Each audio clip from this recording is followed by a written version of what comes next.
जय Hind. Weavers, visual standard NDA navy, मैंने NDA army का विजुअल स्टैंडर्ड या विजन स्टैंडर्ड का वीडियो पहले ही अपलोड किया हुआ है।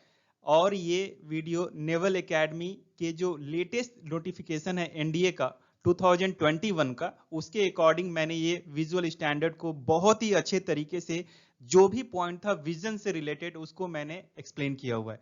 और ये वीडियो आपको एनडीए की जो दूसरी सर्विसेज हैं like army and air force, CDS और बाकी जितनी सर्विसेज हैं, सब में जो विजुअल स्टैंडर्ड है उसके स्टैंडर्ड को समझने में ये काफी हेल्पफुल होगा।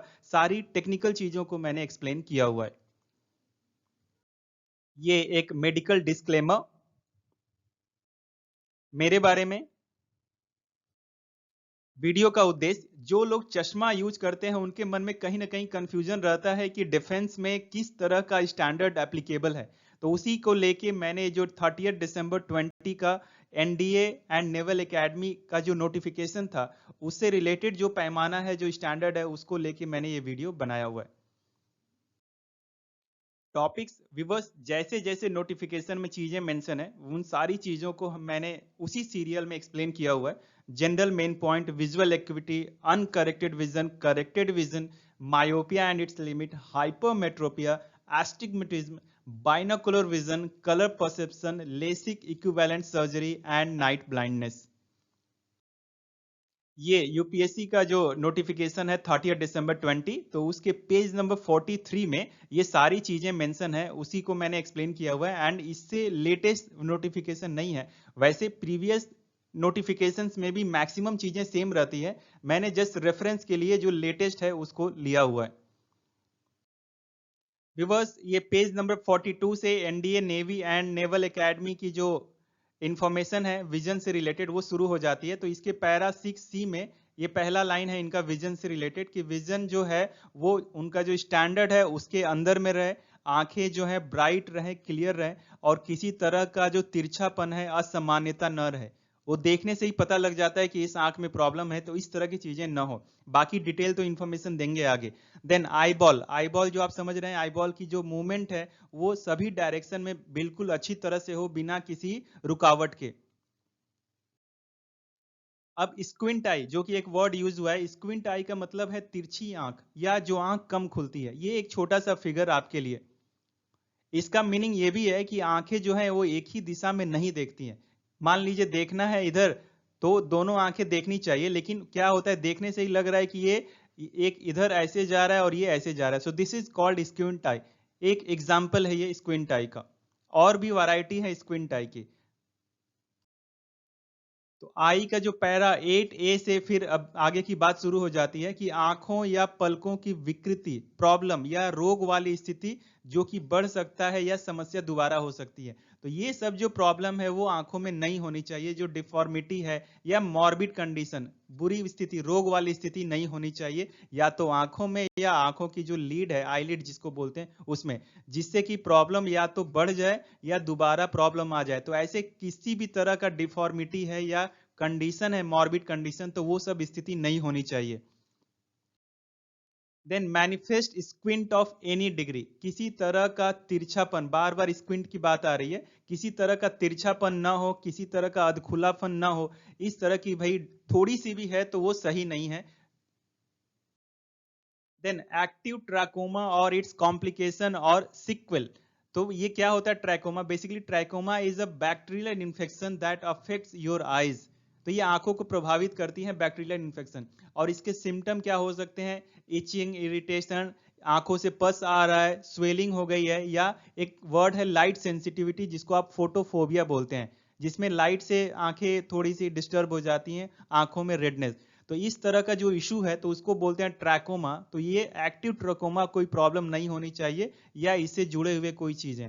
Then sequel, consequence of a previous disease और इंजरी।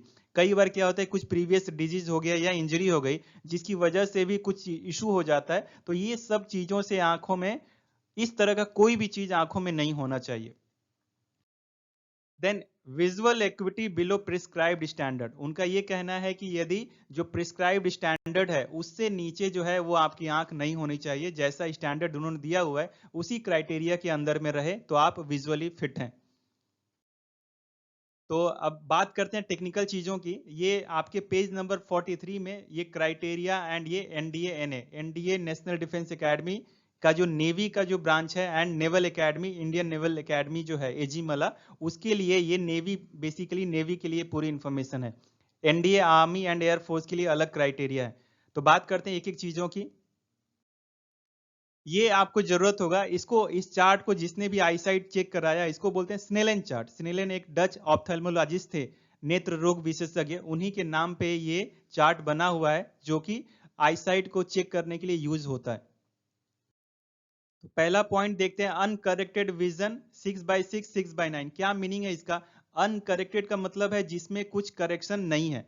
तो इसका मीनिंग यह है कि आपने किसी भी तरह का ग्लास या और कोई विजुअल एड नहीं लिया हुआ है क्लियर देखने के लिए। सो ये हो गया अनकरेक्टेड विजन। सिंपल भाषा में कहे तो बिना चश्मे का।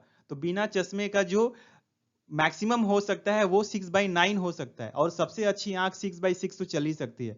अब बात होती है करेक्टेड विजन की। तो करेक्टेड मतलब इसका उल्टा, मतलब आप कोई विजुअल एड की सहायता से, आप चश्मे की सहायता से जो आपकी आंखों हैं वो करेक्टेड विजन जो है, बेस्ट आंख है वो दोनों आंखें 6/6 6/6 होनी चाहिए। देन लिमिट्स ऑफ मायोपिया, उसमें मेंशन है क्राइटेरिया में, मायोपिया का जो लिमिट है उन्होंने -0.75 डायोप्टर स्फेरिकल एंड हाइपरमेट्रोपिया का ये दिया हुआ है। हम एक एक चीजें जानेंगे, ये माइनस का क्या मतलब है, डायोप्टर का क्या मतलब है, स्फेरिकल का क्या मतलब है, इस प्लस साइन का क्या मतलब है, यहाँ पे माइनस है यहाँ पे प्लस है, देन सिलेंड्रिकल का क्या मतलब है। तो मायोपिया, और जिसको आप दूसरे वर्ड में नियर साइटेडनेस भी बोलते हैं, इसकी मीनिंग ये होती है कि एक ऐसी स्थिति है आंखों की जिसमें आपको जो निकट नजदीक की जो चीजें हैं वो तो स्पष्ट दिखती हैं, लेकिन दूर की जो वस्तुएं हैं वो धुंधली दिखती हैं। तो इसको आप मायोपिया या नियर साइटेडनेस बोलते हैं। नियर साइटेड, नियर वाला साथ में अच्छे से दिख रहा है, ओके, नियर इज साइटेड। तो इस तरह से आप याद कर सकते हैं। देन मायोपिया का एक छोटा सा ये फिगर जिसमें आप देख रहे हैं कि ये नजदीक वाली चीजें क्लियर हैं और जैसे जैसे हम जा रहे हैं दूर वैसे वैसे चीजें धुंधली हो रही हैं। ये भी एक एग्जांपल, ये नजदीक वाली क्लियर है और जैसे जैसे हम दूर जा रहे हैं दूर जा रहे हैं दूर जा रहे हैं तो चीजें धुंधली हो जा रही है। So this is an example of myopia. यदि आपके एक डॉक्टर ने प्रिस्क्रिप्शन में -0.75 का ग्लास रिकमेंड किया, इसका मीनिंग क्या है? इसका मीनिंग ये है कि आपको -0.75, ये नॉर्मली कॉनकेव होता है, कॉनकेव लेंस, तो ये निकट दृष्टि जो जो कि आपकी नियर साइटेडनेस या मायोपिया के लिए यूज होता है, और ये -0.75 जो है ये नॉर्मल प्रॉब्लम है, बहुत हल्के लेवल का।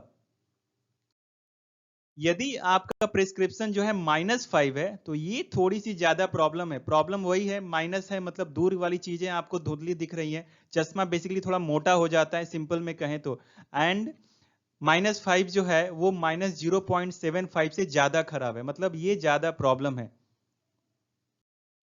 अब हम बात करते हैं हाइपरमेट्रोपिया जो कि यूज हुआ है वहां पे। सो हाइपरमेट्रोपिया को आप लॉन्ग साइटेडनेस भी बोलते हैं। तो इस कंडीशन में सीधा मायोपिया का उल्टा होता है। तो ये ऐसी आई कंडीशन है जहां पे आपको नजदीक की चीजें हैं वो ब्लर्ड दिखती हैं। आप ये देखिए, ये नजदीक वाली जो है, ये नजदीक वाली जो है वो ब्लड दिख रही हैं, और जैसे जैसे आप दूर जा रहे हैं तो ये चीजें क्लियर हो रही हैं। तो इसका मतलब हाइपरमेट्रोपिया एक ऐसा प्रॉब्लम है जिसमें पास की वस्तुएं धुंधली दिखती हैं लेकिन दूर की चीजें आपको थोड़ी स्पष्ट दिखती हैं। तो यदि एक छोटा सा इंडिकेशन पहचानने का तरीका, if you feel your eyes are often tired, यदि आपकी आंख हमेशा थकी हुई है और आपको अपनी आंखों की करीब की वस्तुओं पर ध्यान केंद्रित करने में थोड़ी समस्या फील होती है, तो समझिए कि आपको हाइपरमेट्रोपिया हो सकता है। एक एग्जाम्पल ले, यदि एक प्रिस्क्रिप्शन +1.5 है तो इसका मीनिंग यह है कि ये लॉन्ग साइटेडनेस प्रॉब्लम का इंडिकेट करता है जिसमें नजदीक की चीजें धुंधली हैं और दूर की चीजें क्लियर हैं। अब जो नोटिफिकेशन में मेंशन है कि लिमिट्स ऑफ मायोपिया जो है -0.75 spherical and limits of hypermetropia वो +1.5D। तो आपने समझ लिया कि मायोपिया का मतलब जो है दूर वाली चीजों में प्रॉब्लम है, और हाइपरमेट्रोपिया मतलब नजदीक वाली चीजें में प्रॉब्लम है, दूर वाली साफ दिख रही हैं। तो इसका मतलब माइनस साइन का मतलब मायोपिया एंड प्लस साइन का मतलब हाइपरमेट्रोपिया, वो हम आगे देखेंगे। तो यदि इस पावर को हम डिफाइन करें तो D का मतलब dioptre. So dioptre is an unit of refractive power which is equal to the reciprocal of focal length. आपने फिजिक्स में पढ़ा होगा कि डायोप्टर जो है वो फोकस का उल्टा होता है 1/f, और वो जो फोकस है वो मीटर में होना चाहिए। तो यदि हम इसको थोड़ा एक्सप्लेन करें कि -0.75 डायोप्टर है तो इसका जो फोकस होगा वो लगभग 1.33 मीटर होगा। मतलब आपका जो कॉन्केव लेंस हुआ है यूज हुआ है उसकी फोकल लेंथ इतनी होगी। यदि हम इस SPH को डिफाइन करें तो SPH का मीनिंग है स्फेरिकल। तो इसका मतलब it describes the amount of lens measured in dioptre, जो कि हमने बात किया हुआ है। एंड ये जो है ये correction for your site is spherical, मतलब जो आपने लेंस यूज किया हुआ है वो स्फेरिकल है। एंड यदि आपको मायोपिया का इशू है तो आपका जो एब्रीवेशन SPH है उसके आगे माइनस साइन लगेगा। और यदि आपको नजदीक वाली में समस्या है, दूर वाली साफ दिखती हैं, तो जैसा हमने बताया हुआ है कि आपके चश्मे के नंबर के आगे SPH के आगे आपका प्लस साइन लगेगा। और नॉर्मली क्या होता है, आपको एस्टिग्मेटिज्म की भी प्रॉब्लम हो सकती है। एस्टिग्मेटिज्म क्या है वो अभी आगे हम देखेंगे।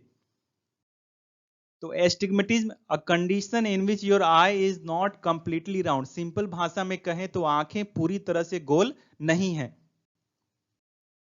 जो ये एस्टिग्मेटिज्म है जिसको आप हिंदी में दृष्टि वैषम्य बोलते हैं, तो इसमें क्या होता है कि आंख में जो ये लेंस में एक दोष जो गोलाकार वक्रता जिसको आप बोलते हैं स्फेरिकल कर्वेचर के कुछ उसमें विचलन डेविएशन होता है। और जिसके परिणाम स्वरूप रिजल्ट के इसका रिजल्ट ये होता है कि आपको डिस्टॉर्टेड इमेज, जी हाँ विकृत इमेज दिखती है। और विकृत इमेज कैसे रूप में हो सकता है, वो बिगड़ा हुआ हो सकता है, क्लियरिटी नहीं रहेगी, वो टेढ़ा मेढ़ा भी हो सकता है। एक डिस्टॉर्टेड इमेज का एग्जांपल जिसमें ये तस्वीर जो लग रही है कि धुंधली है और हिल रही है। तो एवरी करेक्टिव लेंस, जो भी लेंस है जो चश्मा लगाते हैं उसके प्रिस्क्रिप्शन में स्फेरिकल करेक्शन इंक्लूड होता है। Spherical lenses are adequate correction, ये काफी है। यदि ज्यादा जरूरत नहीं है तो स्फेरिकल लेंसेज जो है करेक्शन के लिए साफ दिखने के लिए काफी हैं। When a person has no astigmatism, हमने देख लिया कि एस्टिग्मेटिज्म में क्या होता है कि उसमें कर्वेचर में थोड़ी सी विकृति प्रॉब्लम की वजह से हमको इमेज डिस्टॉर्टेड दिखती है, टेढ़ी मेढ़ी दिखती हैं, क्लियर नहीं दिखती। तो यदि किसी को एस्टिग्मेटिज्म नहीं है तो उसको जो स्फेरिकल लेंस है उसका प्रॉब्लम सॉल्व हो जाएगा। और इसके लिए सिलिंड्रिकल पावर की आवश्यकता नहीं है। तो नॉर्मली कहें तो यदि किसी को एस्टिग्मेटिज्म की प्रॉब्लम नहीं है तो उसको सिलिंड्रिकल पावर की जरूरत नहीं पड़ेगी। सिलिंड्रिकल पावर का मतलब क्या है, it indicates the amount of lens power for astigmatism. इसका मतलब एस्टिग्मेटिज्म को करेक्ट करने के लिए सिलिंड्रिकल पावर की आवश्यकता है। यदि आपको एस्टिग्मेटिज्म है, यदि आपको एस्टिग्मेटिज्म है तो आपके चश्मे के नंबर में ये CYL सिलिंड्रिकल इंक्लूड होगा। And cylinder indicates the amount of lens power for astigmatism. मतलब इस एस्टिग्मेटिज्म को करेक्ट करने के लिए आपको जो पावर चाहिए वो इंक्लूड किया जाता है। And if your glass has no cylindrical power, कई सारे लोगों में नहीं होता है, नॉर्मली नहीं होता है, ओके जब तक ज्यादा आंखों में प्रॉब्लम नहीं हो। तो यदि आपकी आंखों के आईसाइट में आपके चश्मे के नंबर में CYL मेंशन नहीं है तो इसका मतलब यह है या तो आपको एस्टिग्मेटिज्म की प्रॉब्लम नहीं है या फिर वो इतनी कम है कि आपको कोई जरूरत नहीं है उसमें करेक्शन करने के लिए। अभी तक हमने व्यूअर्स ये सारी चीजें कवर कर ली। अब हम एस्टिग्मेटिज्म के बारे में बात करेंगे जो इसमें लिमिट में दिया हुआ है कि ±0.75 एंड SPH सिलिंड्रिकल, इसके बारे में जानेंगे। तो cylindrical power minus and plus का मतलब, तो -CYL मतलब the number in the cylinder column में be preceded with minus sign for the correction of nearsighted astigmatism. मतलब नजदीक वाली ठीक है, दूर वाली में समस्या है तो आपके चश्मे के नंबर के आगे -CYL लगेगा। यदि आपको एस्टिग्मेटिज्म है, मतलब आपको मायोपिया है और साथ में एस्टिग्मेटिज्म है, तो आपके चश्मे के नंबर के आगे -CYL लगेगा। और यदि आपके चश्मे के नंबर के आगे +CYL है, मतलब आपको दूर वाली साफ दिखती है, नजदीक वाली में समस्या है, और साथ में आपको एस्टिग्मेटिज्म है, मतलब आपको हाइपरमेट्रोपिया है एंड प्लस आपको एस्टिग्मेटिज्म है, इसलिए आपके चश्मे के नंबर के आगे प्लस है। Cylindrical then cylindrical power is always written after sphere power. पहले जो है स्फीयर पावर लिखा जाता है, बाद में सिलिंड्रिकल पावर लिखा जाता है। तो देखिए OS का मतलब है यहाँ पे लेफ्ट आई, -1.00 का मतलब है स्फेरिकल पावर, कुछ नहीं लिखा है मतलब स्फेरिकल है, एंड -0.50 D का मतलब है ये सिलिंड्रिकल पावर।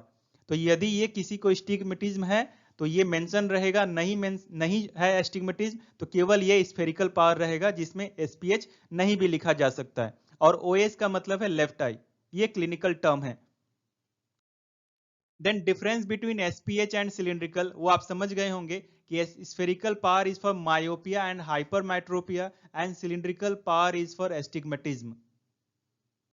दूसरा एक डिफरेंस स्फेरिकल एंड सिलिंड्रिकल में कि स्फेरिकल जो पावर है वो ज्यादा कॉमन है एंड सिलिंड्रिकल पावर जो है वो लेस कॉमन है। मतलब ये प्रॉब्लम मैक्सिमम लोगों में हो सकती है, ये कुछ में होती है। एक आई ग्लास का प्रिस्क्रिप्शन का सैंपल यदि ऐसे मेंशन है प्रिस्क्रिप्शन में OD -2.00 SPH, तो इसका मतलब है कि उनको मायोपिया का इशू है जिसको करेक्ट करने के लिए -2 डायोप्टर का ग्लास चाहिए, एंड ये स्फेरिकल पावर है, इसमें कोई एस्टिग्मेटिज्म नहीं है इसके अंदर, तो इसीलिए यहाँ पे कोई सिलिंड्रिकल मेंशन नहीं है।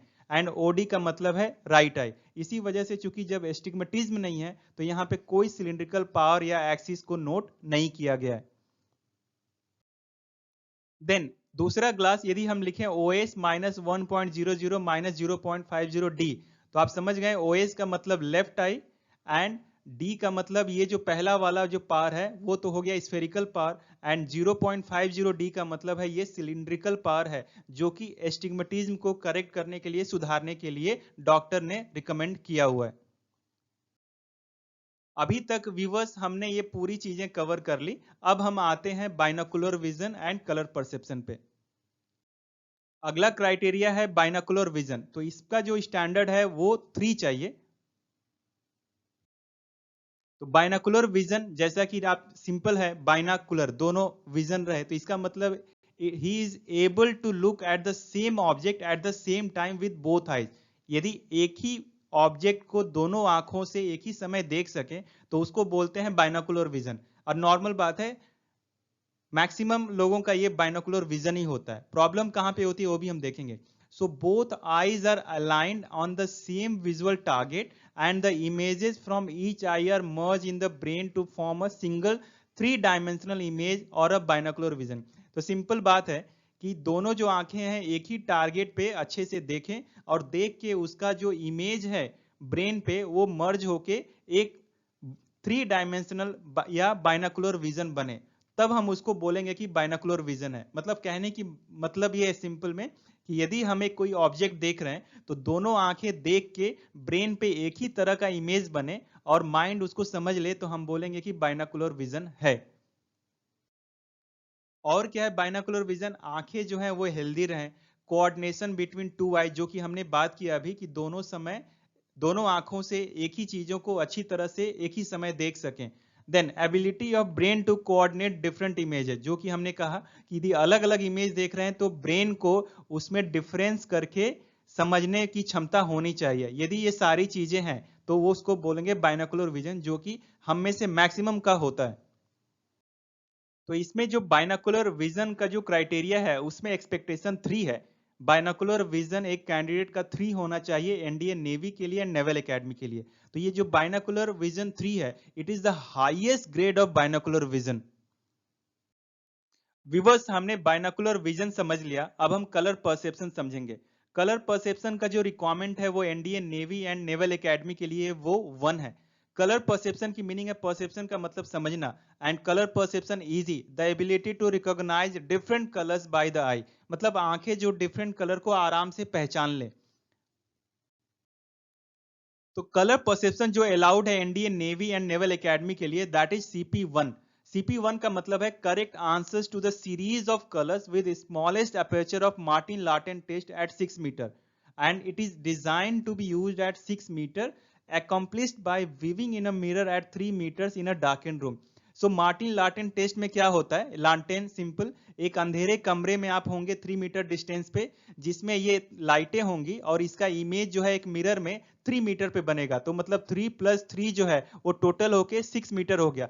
6 मीटर पर एक अंधेरे कमरे में इन सारे कलर को, रेड, ग्रीन, ऑरेंज, ब्लू या और भी कोई जो कलर है उसको पहचानना है। तो इस तरह का यदि कलर आप पहचान लेते हैं तो आपको कहा जाएगा कि आपका कलर परसेप्शन है, your colour perception is CP1।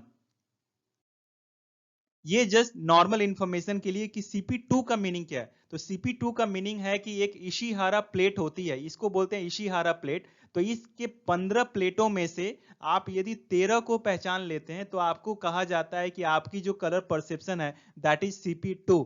इसका मतलब है कि CP1 का जो स्टैंडर्ड है वो CP2 से ज्यादा है।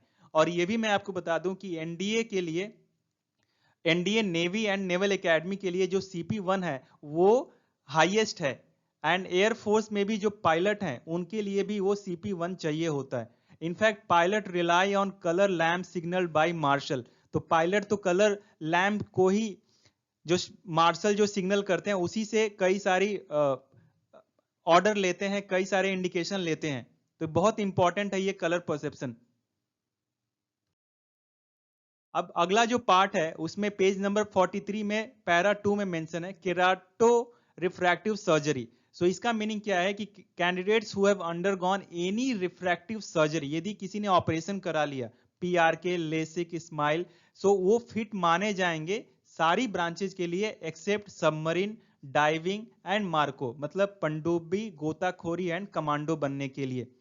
इसमें छोड़ के, इन तीनों में छोड़ के यदि किसी कैंडिडेट ने ये सर्जरी कराई है तो वो जा सकते हैं, बशर्ते कि यहां पे फॉलोइंग कंडीशन है उसको हम देखेंगे। तो पहली बात की जो सर्जरी है वो 20 साल की एज से पहले नहीं होनी चाहिए। मतलब आप जब प्रिस्क्रिप्शन लेंगे डॉक्टर से सर्जरी का तो उसमें सारी चीजें डिटेल में मेंशन हो, और होगा भी आपके पास। तो उसमें एक क्राइटेरिया इनका है कि 20 साल से पहले आपकी ये जो सर्जरी है वो नहीं होनी चाहिए। देन दूसरा condition, uncomplicated surgery at least 12 months before exam. यदि एग्जाम के 12 महीना पहले आपने कुछ अनकॉम्प्लिकेटेड सिंपल वाली सर्जरी कराई है तो चलेगा। यदि कॉम्प्लिकेटेड कराया है तो प्रॉब्लम है। यदि अनकॉम्प्लिकेटेड है, सिंपल सर्जरी है, लेकिन वो 12 महीना के अंदर में है, एग्जाम जब आप दे रहे हैं तो भी प्रॉब्लम है। मतलब पुरानी हो ताकि पता चले कि उसका कुछ कॉम्प्लिकेशन, साइड इफेक्ट तो नहीं हुआ, इसलिए ये सारी चीजें मेंशन है। तो इसमें इन्होंने ये भी कहा हुआ है certificate mentioning the type of refractive surgery. वो जो सर्टिफिकेट आपको डॉक्टर देंगे या आप लेंगे अभी ये जानने के बाद कि हाँ भाई ऐसा रिक्वायरमेंट हो सकता है, या जो आपका प्रिस्क्रिप्शन होगा उसमें सारी चीजें मेंशन होंगे। तो इसमें क्या क्या नेवी डिमांड कर रही है कि सर्टिफिकेट में आपकी जो टाइप ऑफ रिफ्रैक्टिव सर्जरी है वो कॉम्प्लिकेटेड है, अनकॉम्प्लिकेटेड है, वो डॉक्टर ज्यादा बेहतर समझते हैं। Then date of surgery, pre operative refractive error, आपके ऑपरेशन से पहले जो रिफ्रैक्टिव एरर है वो जो भी कंसर्न आई है, तो वो सारी चीजों को उसमें रिक्रूटमेंट मेडिकल एग्जामिनेशन में आपको लेके जाना है। Then axial length less than और equal to 26 mm by IOL master और स्कैन। तो ये मेडिकल टर्म है जिसमें वो बोल रहे हैं कि एक्सियल जो लेंथ है, अक्षीय लंबाई, उसमें इतना कम होना चाहिए वो आयोल मास्टर। तो वो डॉक्टर आपके बेहतर समझ जाएंगे इसको। Then residual corneal thickness measured by pachymeter should not be less than 450 microns। तो ये बोल रहे हैं कि जो कॉर्निया की जो थिकनेस है, तो ये पैकीमीटर क्या होता है, ये पैकीमीटर एक ऐसा इंस्ट्रूमेंट है, ये पैकीमीटर है। तो ये रेजिडुअल कॉर्नियल की मोटाई, थिकनेस को मापता है, और वो बोल रहे हैं कि ये 450 माइक्रोन से कम नहीं होना चाहिए। तो ये भी चीज आपके डॉक्टर अच्छी तरह से समझते हैं। So a pachymeter is a medical device used to measure the thickness of the eyes cornea. Then जो रेजिडुअल रिफ्रैक्शन लेस देन और इक्वल टू, ये तो इतना होना चाहिए किसके लिए, जो दूसरे कैटेगरीज हैं। लेकिन पायलट एंड ऑब्जर्वर, पायलट तो खैर वो तो एयरक्राफ्ट संभालेंगे, ऑब्जर्वर जो है वो वेपन सिस्टम को मैनेज करेंगे जब पायलट एयरक्राफ्ट में हैं। तो बेसिकली ये भी साथ में पायलट के रहते हैं जो कि वेपन सिस्टम का सारा काम देखते हैं। तो बात ये हो रही है कि पायलट एंड ऑब्जर्वर के लिए ये जो लिमिट है, रेजिडुअल रिफ्रैक्शन लिमिट, तो इसमें कोई सुनवाई नहीं होगी, वो नील चाहिए। और बाकी जो दूसरे कैटेगरीज हैं उसके लिए ये इतना चलेगा। Pre operative refractive error not more than ±6 dioptre, मतलब ऑपरेशन से पहले आपका जो ये रिफ्रैक्टिव एरर है जिसको करेक्ट करने के लिए ही आप ऑपरेशन करा रहे हैं, तो वो इससे ज्यादा नहीं होना चाहिए, प्लस माइनस, माइनस वाला प्रॉब्लम 6 से या प्लस वाला प्रॉब्लम 6 से ज्यादा नहीं होना चाहिए। देन आपकी जो रेटिनल का जो एग्जामिनेशन है, रेटिना का परीक्षण, वो नॉर्मल होना चाहिए। व्यूवर्स, हमने देख लिया कि केराटो रिफ्रैक्टिव सर्जरी जो है, जिसमें पीआरके, लेसिक, स्माइल, ये वैरायटी जो है, वो तो मार्कोस, डाइविंग एंड सबमरीन को छोड़ के बाकी हर जगह स्पेस अलाउ है। लेकिन यहाँ पे एक और क्लॉज मेंशन है वो बोल्ड में, कि कैंडिडेट्स जिसने रेडियल केराटोटोमी ऑपरेशन कराया हुआ है, वो जो है वो किसी भी कैडर में अस्थायी रूप से परमानेंटली दे आर अनफिट। सो ध्यान देंगे, रेडियल केराटोटोमी जो ऑपरेशन है उसको कराने के बाद कोई भी कैंडिडेट किसी भी कैडर में अलाउ नहीं है, ही इज परमानेंटली अनफिट।